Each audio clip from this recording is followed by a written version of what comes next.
We continue to follow breaking news in the Sierra right now. Part of I-80 is still closed more than 12 hours after an electric semi-truck caught fire. As you can imagine, this has caused a huge mess and a lot of headaches for drivers. Thank you so much for joining us here at 4. I'm Andrea Flores. And I'm Ty Steele. Crews have been out there all day dealing with this, but this is not an easy fire to put out. The truck caught fire just before 4 this morning east of Nyack. Let's go to Live Copter 3 right now for this exclusive live picture. Live Copter 3 has made it to the scene. You can see the retardant on the road right now. The interstate is closed at least half a mile in both directions due to this accident and the subsequent fire.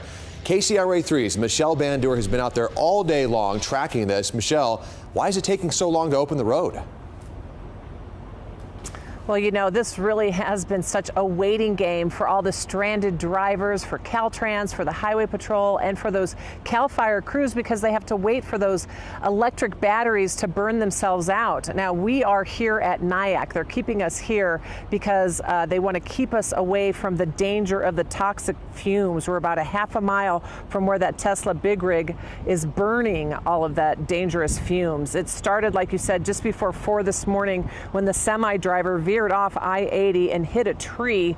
The electric battery caught fire, and because of the toxic fumes, this is a tricky one for firefighters who need to stay out of that hot zone and can't put water on it because of a chemical reaction. Now, they dropped fire retardant earlier today around that burning semi to box in the flames and keep that fire from spreading to the forest.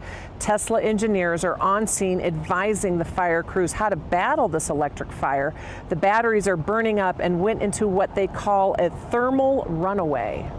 The scientists explain it to us that when the batteries, the lithium ion batteries, when they break down, they start feeding off of each other, and when they catch fire, they burn themselves out, using the battery itself as fuel. And so everyone waits. Look at the truck drivers there. They are waiting until the charge of the batteries die and the temperature gets below 500 degrees. CAL FIRE sent up a thermal drone, and the readings, I'm told, still came back above 500 degrees. But once it cools off, once it's okay to get in there, a hazmat team is ready to take the remains of that semi to the Tesla factory in Nevada, and then hopefully things will be back to normal here, because of keeping this interstate closed down. They just want things to get back to normal. Coming up at 5, we talked to a lot of those stranded drivers, and get this, including a truck driver who's actually hauling battery parts to the Tesla factory, but he's stuck here. So we're going to have his story coming up at 5. Reporting live near Nyack, Michelle Bandur, KCRA 3 News. The irony of that, Michelle, it sounds like the process to put out this kind of fire is totally different than a normal vehicle fire. Any idea when the interstate will be back open?